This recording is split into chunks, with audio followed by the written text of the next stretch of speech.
WVIL. Good morning, Intermediate School. I'm Aiden Henry. We welcome you to WVIL on February 3rd, 2017. And I'm Danielle Light. We pride ourselves with bringing you the latest intermediate school news. Today's broadcast will feature another school club and activity that students are involved in. We also will have an interview with another community leader. WVIL would like to say congratulations to all who participated in the play on the stage and behind the scenes. Great job! Next up, we are continuing the People Who Inspire Us series. Today's inspiration is from Miss Larkin. She is inspired by her students. Mrs. Larkin said her students are her real inspiration, old and new. Knowing that her work makes a difference in their lives keeps her coming back every day with new energy. Their success is her success. She owes what she does to the kids who show up and trust her to help them get through the day. This is why her students are her inspiration. Now let's take a look at the Mrs. Larkin Kendama Club that meets after school. Yeah. We meet once a week, usually on Thursdays.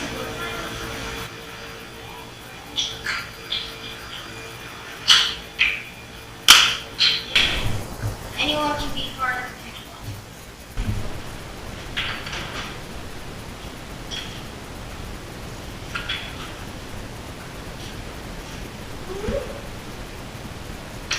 Oh!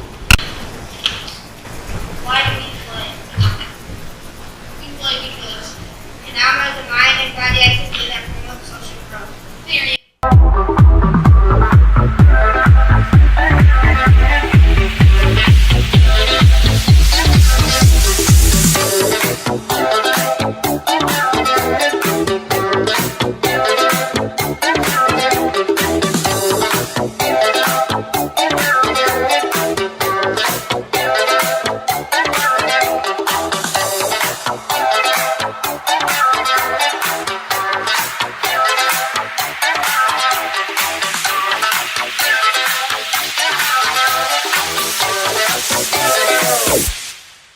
Swag.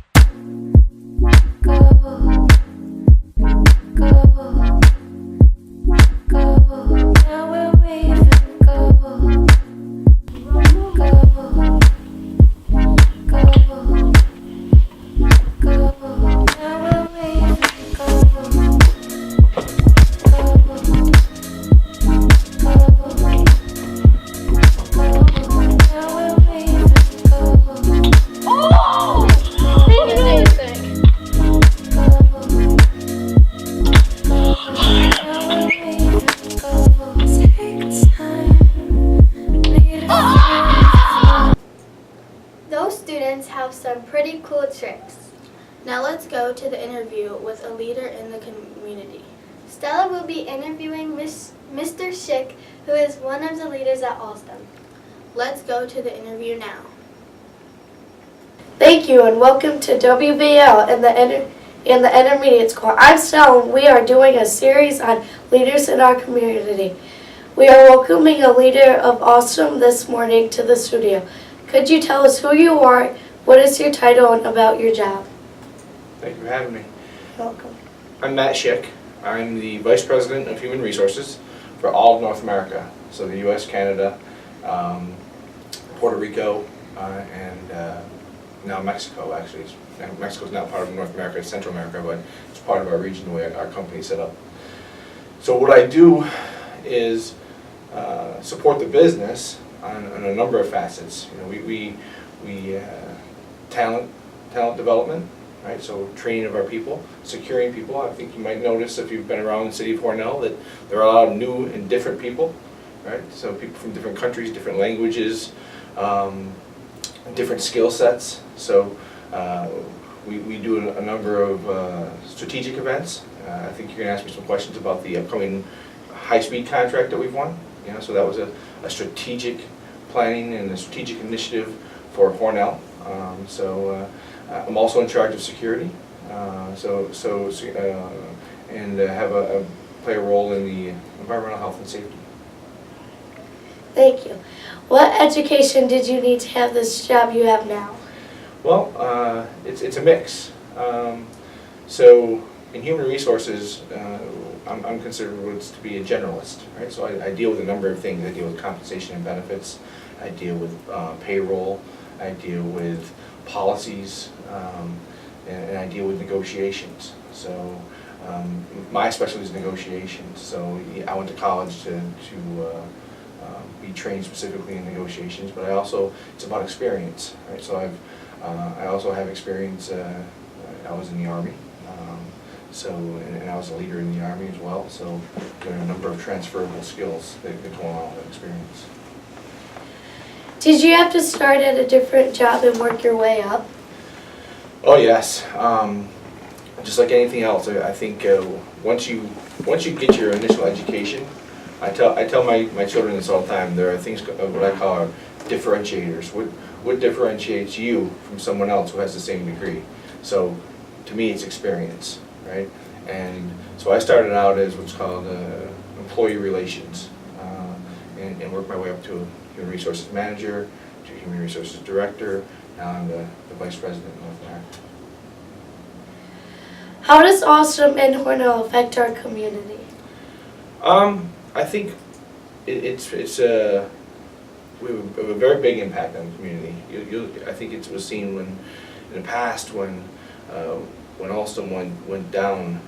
We went down to a very low number of employees because we didn't have any work, but we stayed committed to the community, and won these next few contracts to help us bounce back.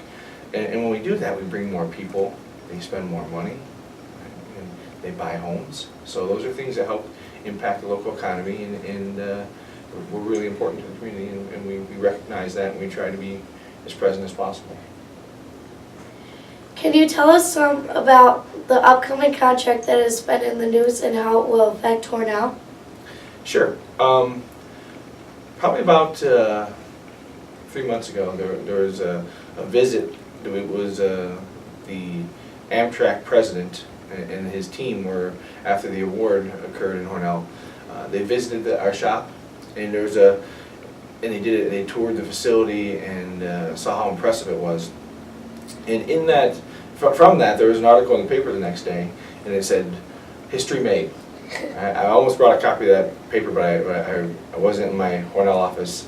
I came from a different location, but history made. So for anybody who's been in Hornell for a long time, know that Hornell has been a long-standing railroad town, right? So what does that mean? And for me, and when they interviewed me, it was about the pride of being Hornell. And when we refer to this contract, we call it the next generation high-speed rail. So this train, there's no train like this anywhere else in the world. Even though Alstom manufactures this train, high-speed trains, and we have them all over the world, mostly in France, this is the first of its kind anywhere in the world. So we just made history. So for me, this means Hornell is a part of history, and that the first train like this is in the United States. So again, that builds to the pride. Beyond that, what does that mean for Hornell? I would say that we're definitely going to have more jobs, right? And it secures our future in the industry, and allows us to maintain and continue to build that talent that I talked about earlier. Thank you for taking the time of your day to come and talk to us. We really appreciate it. Back to you. Thank you, Mr. Schick, for coming in. So, did you think about last week and Mr. Gaffney being afraid of heights? Do you have any ideas on an adventure that Mr. Gaffney could do involving heights? The gold box will be outside the office. You can put in ideas and suggestions. Remember, they must involve height or climbing. Next week we will read some of them. Let's find out the coin count. We will start our coin count with 6,318 coins turned into the basket in the office. This week we had 120 gold coins, 42 red coins, and 27 blue coins turned in, making a total of 189 for a week.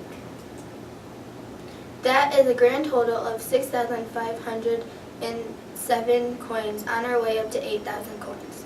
We only need 1,493 more coins. Let's keep up the good work. Don't forget to turn your coins in. Look in your backpacks, your desk, everywhere. We want to get to 8,000 coins to see what Mr. Gaffney's next adventure will be.